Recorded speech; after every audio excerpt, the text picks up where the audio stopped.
الرحمن الرحيم مالك يوم الدين إياك نعبد وإياك نستعين اهدنا الصراط المستقيم صراط الذين أنعمت عليهم غير المغضوب عليهم ولا الضالين. قال فاخرج منها فإنك رجيم وإن عليك اللعنة إلى يوم الدين. قل نزله روح القدس من ربك بالحق ليثبت الذين آمنوا وهدى وبشرى للمسلمين. ولقد نعلم أنهم يقولون إنما يعلمه بشر لسان الذي يلحدون إليه عجمي وهذا لسان عربي مبين. إن الذين لا يؤمنون بآيات الله لا يهديهم الله ولهم عذاب أليم. سبحان الذي يسرى بعبده ليلا من المسجد الحرام إلى المسجد الأقصى الذي باركنا حوله لنريه من آياتنا إنه هو السميع البصير. وآتينا موسى الكتاب وجعلناه هدى لبني إسرائيل ألا تتخذوا من دوني وكيلا ذرية من حملنا مع نوح إنه كان عبدا شكورا. وقضينا إلى بني إسرائيل في الكتاب لتفسدن في الأرض مرتين ولتعلن علوا كبيرا. فإذا جاء وعد أولاهما بعثنا عليكم عبادا لنا أولي بأس شديد فجاسوا خلال الديار وكان وعدا مفعولا. ثم رددنا لكم الكرة عليهم وأمددناكم بأموال وبنين وجعلناكم أكثر نفيرا. إن أحسنتم لأنفسكم وإن أسأتم فلها. فإذا جاء وعد الآخرة ليسوءوا وجوهكم وليدخلوا المسجد كما دخلوه أول مرة وليتبروا ما علوا تتبيرا. عسى ربكم أن يرحمكم وإن عدتم عدنا وجعلنا جهنم للكافرين حصيرا. الله أكبر.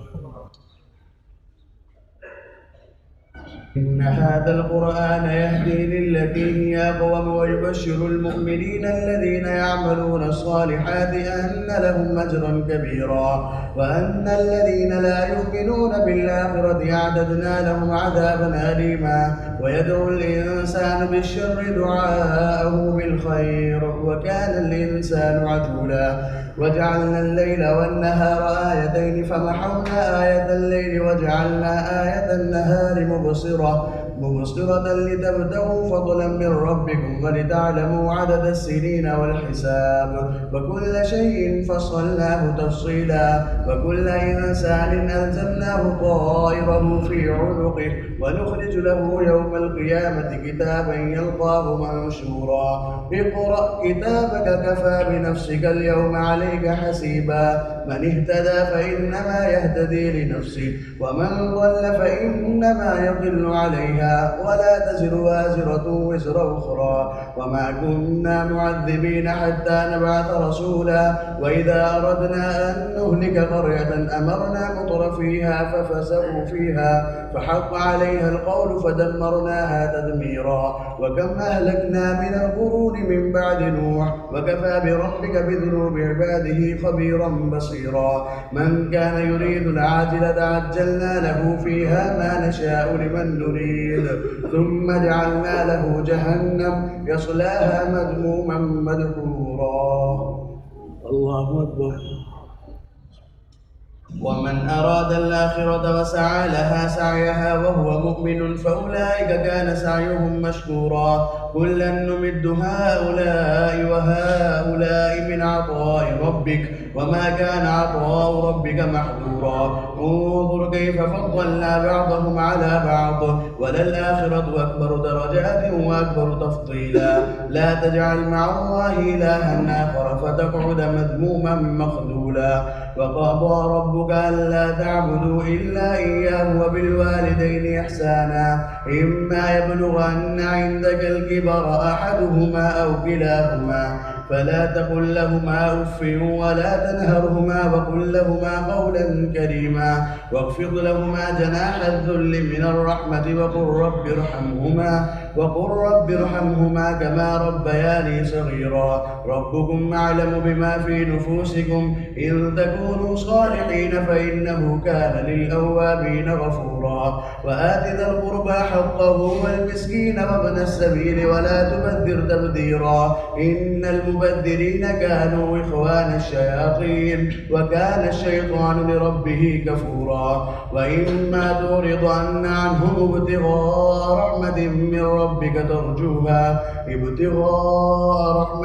ربك ترجوها فقل لهم قولا ميسورا ولا تجعل يدك مغلولة إلى عنقك ولا تبسطها كل البسط فتقعد ملوما محسورا إن ربك يبسط الرزق لمن يشاء ويقدر إنه كان بعباده خبيرا بصيرا. الله أكبر. ولا تقتلوا أولادكم خشية إملاق نحن نرزقهم وإياكم إن قتلهم كان خطأ كبيرا ولا تقربوا الزنا إنه كان فاحشة وساء سبيلا ولا تقتلوا النفس التي حرم الله إلا بالحق ومن قتل مظلوما فقد جعلنا لوليه سلطانا فلا يسرف في القتل إنه كان منصورا ولا تقربوا مال اليتيم إلا بالذي هي أحسن حتى يبلغ أشده وأوفوا بالعهد إن العهد كان مسؤولا وأوفوا الكيل إذا كلتم وزنوا بالقسطاس المستقيم ذلك خير وأحسن تأويلا ولا تقف ما ليس لك به علم إن السمع والبصر والفؤاد كل أولئك كان عنه مسؤولا ولا تمش في الأرض مرحا إنك لن تخرق الأرض ولن تبلغ الجبال طولا كل ذلك كان سيئه عند ربك مكروها ذلك مما أوحى إليك ربك من الحكمة ولا تجعل مع الله إلها آخر فتلقى في جهنم ملوما مدحورا أفأصفاكم ربكم بالبنين واتخذ من الملائكة إناثا إنكم لتقولون قولا عظيما. الله أكبر. ولقد صرفنا في هذا القرآن ليذكروا وما يزيدهم إلا نفورا قل لو كان معه آلهة كما يقولون إذا لابتغوا إلى ذي العرش سبيلا سبحانه وتعالى عما يقولون علوا كبيرا يسبح له السماوات السبع والأرض ومن فيهن وإن من شيء إلا يسبح بحمده ولكن لا تفقهون تسبيحهم إنه كان حليما غفورا وإذا قرأت القرآن جعلنا بينك وبين الذين لا يؤمنون بالآخرة حجابا مستورا وجعلنا على قلوبهم أكنة أن يفقهوه وفي آذانهم وقرا وإذا ذكرت ربك في القرآن وحده ولوا على أدبارهم نفورا نحن أعلم بما يستمعون به إذ يستمعون إليك وإذ هم نجوى إذ يقول الظالمون إن تتبعون إلا رجلا مسحورا انظر كيف ضربوا لك الأمثال فضلوا فلا يستطيعون سبيلا وقالوا وإذا كنا عظاما ورفاتا أئنا لمبعوثون خلقا جديدا قل كونوا حجارة أو حديدا أو خلقا مما يكبر في صدوركم فسيقولون من يعيدنا قل الذي فطركم أول مرة فسينغضون إليك رؤوسهم ويقولون متاه قل عسى أن يكون قريبا يوم يدعوكم فتستجيبون بحمده وتظنون إن لبثتم إلا قليلا وقل لعبادي يقول التي هي أحسن إن الشيطان ينزغ بينهم إن الشيطان كان للإنسان عدوا مبينا. الله أكبر. ربكم أعلم بكم إن يشاء يرحمكم أو إن يشاء يعذبكم وما أرسلناك عليهم وكيلا وربك أعلم بمن في السماوات والأرض ولقد فضلنا بعض النبيين ولقد فضلنا بعض النبيين على بعض وآتينا داود زبورا قل ادعوا الذين زعمتم من دونه فلا يملكون كشف الضر عنكم ولا تحويلا أولئك الذين يدعون يبتغون إلى ربهم الوسيلة أيهم أقرب ويرجون رحمته ويخافون عذابه إن عذاب ربك كان محذورا وإن من قرية إلا نحن مهلكوها قبل يوم القيامة أو معذبوها عذابا شديدا كان ذلك في الكتاب مسطورا وما منعنا أن نرسل بالآيات إلا أن كذب بها الأولون وآتينا ثمود الناقة مبصرة فظلموا بها وما نرسل بالآيات إلا تخويفا وإذ قلنا لك إن ربك أحاط بالناس وما جعلنا الرؤيا التي يريناك إلا فتنة للناس والشجرة الملعونة في القرآن ونخوفهم فما يزيدهم إلا طغيانا كبيرا. الله أكبر. وإذ قلنا للملائكة اسجدوا لآدم فسجدوا إلا إبليس قال أأسجد لمن خلقت طينا قال أرأيتك هذا الذي كرمت عليه لئن أخرتني إلى يوم القيامة لأحتنكن ذريته إلا قليلا قال اذهب فمن تبعك منهم فإن جهنم جزاؤكم جزاء موفورا واستفزز من استطعت منهم بصوتك وأجلب عليهم بخيلك ورجلك وشاركهم في الأموال والأولاد وعدهم وما يعدهم الشيطان إلا غرورا إن عبادي ليس لك عليهم سلطان وكفى بربك وكيلا ربكم الذي يزجي لكم الفلك في البحر لتبتغوا من فضله إنه كان بكم رحيما وإذا مسكم الضر في البحر ضل من تدعون إلا إياه فلما نجاكم إلى البر أعرضتم وكان الإنسان كفورا أفأمنتم من يخسف بكم جانب البر أو يرسل عليكم حاصبا ثم لا تجدوا لكم وكيلا أم أمنتم من يعيدكم فيه تارة أخرى فيرسل عليكم قاصفا من الريح فيغرقكم بما كفرتم ثم لا تجدوا لكم علينا به تبيعا ولقد كرمنا بني آدم وحملناهم في البر والبحر ورزقناهم من الطيبات وفضلناهم على كثير ممن خلقنا تفضيلا. الله أكبر.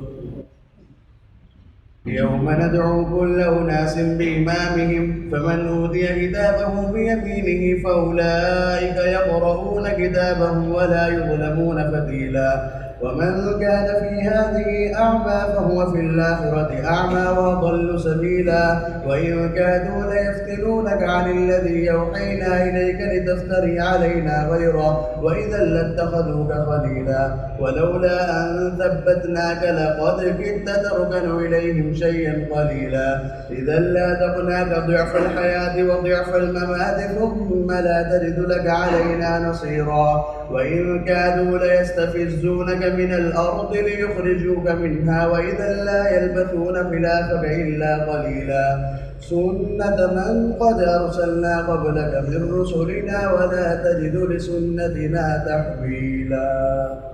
الله أكبر.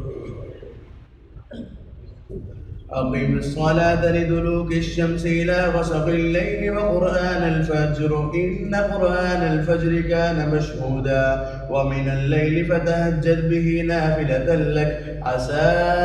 أن يبعثك ربك مقاما محمودا وقل ربي ادخلني مدخل صدق وأخرجني مخرج صدق واجعل لي من لدنك سلطانا نصيرا وقل جاء الحق وزهق الباطل إن الباطل كان زهوقا وننزل من القرآن ما هو شفاء ورحمة للمؤمنين ولا يزيد الظالمين إلا خسارا وإذا أنعمنا على الإنسان أعرض ونأى بجانبه وإذا مسه الشر كان يئوسا قل كل يعمل على شاكلته فربكم أعلم بمن هو أهدى سبيلا. الله أكبر. ويسألونك عن الروح قل الروح من أمر ربي وما أوتيتم من العلم إلا قليلا ولئن شئنا لنذهبن بالذي أوحينا إليك ثم لا تجد لك به علينا وكيلا إلا رحمة من ربك إن فضله كان عليك كبيرا قل لئن اجتمعت الإنس والجن على أن يأتوا بمثل هذا القرآن لا يأتون بمثله ولو كان بعضهم لبعض ظهيرا ولقد صرفنا للناس في هذا القرآن من كل مثل فأبى أكثر الناس إلا كفورا وقالوا لن نؤمن لك حتى تفجر لنا من الأرض ينبوعا أو تكون لك جنة من نخيل وعنب فتفجر الأنهار خلالها تفجيرا أو تسقط السماء كما زعمت علينا كسفا أو تأتي بالله والملائكة قبيلا أو يكون لك بيت من زخرف أو ترقى في السماء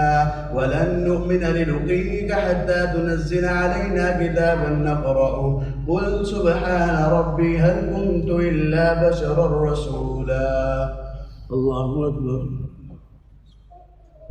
وما منع الناس أن يؤمنوا إذ جاءهم الهدى إلا أن قالوا وبعث الله بشرا رسولا قل لو كان في الأرض ملائكة يمشون مطمئنين لنزلنا عليهم من السماء ملكا رسولا قل كفى بالله شهيدا بيني وبينكم إنه كان بعباده خبيرا بصيرا ومن يهد الله فهو المهتد ومن يضلل فلن تجد لهم أولياء من دونه ونحشرهم يوم القيامة على وجوههم عميا وبكما وصما مأواهم جهنم كلما خبت زدناهم سعيرا ذلك جزاؤهم بأنهم كفروا بآياتنا وقالوا أئذا كنا عظاما ورفاتا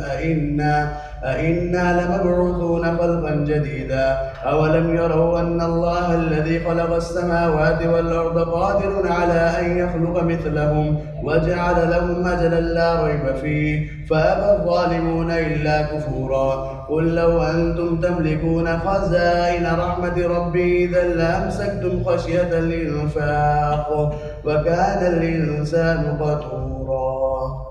الله أكبر ولقد آتينا موسى 9 آيات بينات فاسأل بني إسرائيل إذ جاءهم فقال له فرعون إني لأظنك يا موسى مسحورا قال لقد علمت ما أنزل هؤلاء إلا رب السماوات والأرض بصائر وإني لأظنك يا فرعون مثبورا فأراد أن يستفزهم من الأرض فأغرقناه ومن معه جميعا وقلنا من بعده لبني إسرائيل اسكنوا الأرض فإذا جاء وعد الآخرة جئنا بكم لفيفا وبالحق أنزلناه وبالحق نزل وما أرسلناك إلا مبشرا ونذيرا وقرآنا فرقناه لتقرأه على الناس على مكث ونزلناه تنزيلا قل آمنوا به أو لا تؤمنوا إن الذين أوتوا العلم من قبله إذا يتلى عليهم يخرون للأذقان سجدا ويقولون سبحان ربنا إن كان وعد ربنا لمفعولا ويخرون للأذقان يبكون ويزيدهم خشوعا الله أكبر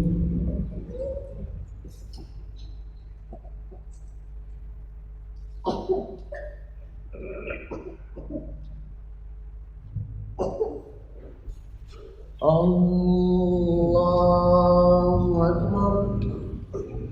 قل ادعوا الله أو ادعوا الرحمن أيما تدعوا فله الأسماء الحسنى ولا تجهر بصلاتك ولا تخافت بها وابتغ بين ذلك سبيلا وقل الحمد لله الذي لم يتخذ ولدا ولم يكن له شريك في الملك ولم يكن له ولي من الذل وكبره تكبيرا الله أكبر الحمد لله الذي أنزل على عبده الكتاب ولم يجعل له عوجا قيما لينذر بأسا شديدا من لدنه ويبشر المؤمنين الذين يعملون الصالحات أن لهم أجرا حسنا ماكثين فيه أبدا وينذر الذين قالوا اتخذ الله ولدا ما لهم به من علم ولا لآبائهم كبرت كلمة تخرج من أفواههم إن يقولون إلا كذبا فلعلك باقع نفسك على آثارهم إن لم يؤمنوا بهذا الحديث أسفا إنا جعلنا ما على الأرض زينة لها لنبلوهم أيهم أحسن عملا وإنا لجاعلون ما عليها صعيدا جرزا أم حسبت أن أصحاب الكهف والرقيم كانوا من آياتنا عجبا إذ أوى الفتية إلى الكهف فقالوا ربنا آتنا من لدنك رحمة وهيئ لنا من أمرنا رشدا فضربنا على آذانهم في الكهف سنين عددا ثم بعثناهم لنعلم أي الحزبين يحصى لما لبثوا أمدا. الله أكبر.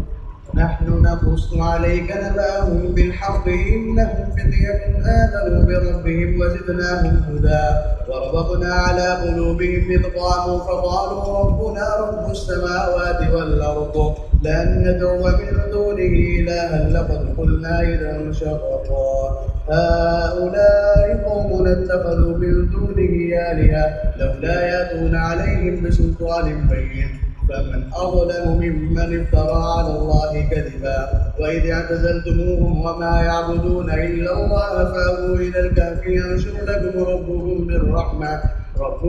رحمته ويهيئ لكم من أمركم مرفقا وترى الشمس إذا طلعت تزاور عن كهفهم ذات اليمين وإذا غربت تقرضهم ذات الشمال وهم في فجوة منه ذلك من آيات الله من يهد الله فهو المهتد ومن يضلل فلن تجد له وليا مرشدا.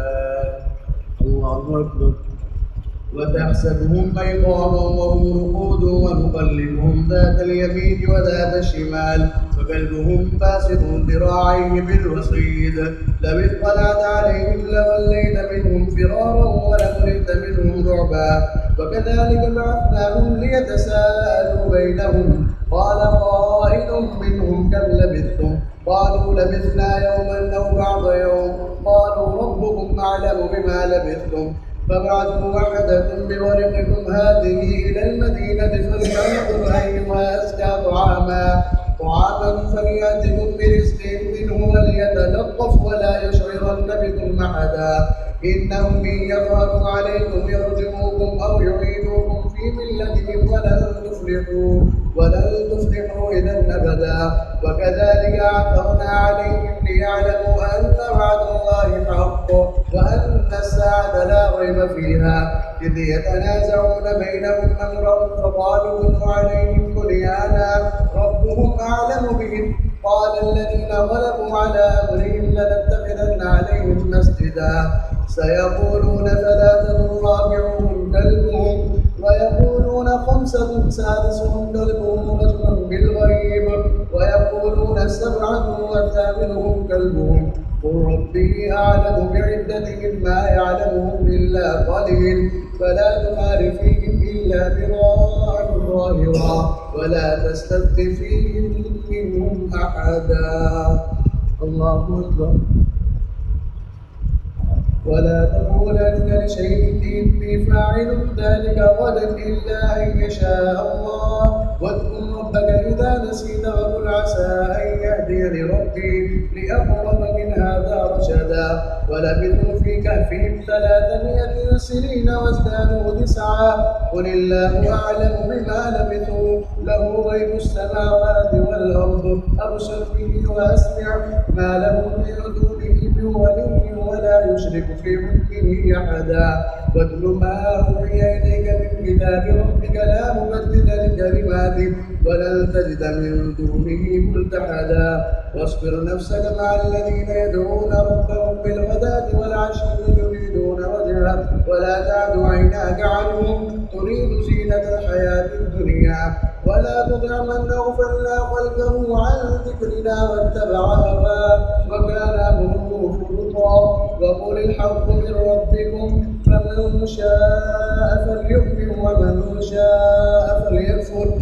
إنا أعتدنا للظالمين نارا أحاط بهم سرادقها وإن يستغيثوا يغاثوا بماء كالمهل يشوي الوجوه بئس الشراب وساءت مرتفقا إن الذين آمنوا وعملوا الصالحات إنا لا نضيع أجر من أحسن عملا أولئك لهم جنات عدن تجري من تحتهم الأنهار يحلون فيها من أساور من ذهب ويلبسون ثيابا خضرا من سندس واستبرق متكئين فيها على الأرائك نعم الثواب وحسنت مرتفقا. الله أكبر. واضرب لهم مثل الرجلين جعلنا لأحدهما جنتين من أعناب وحففناهما بنخل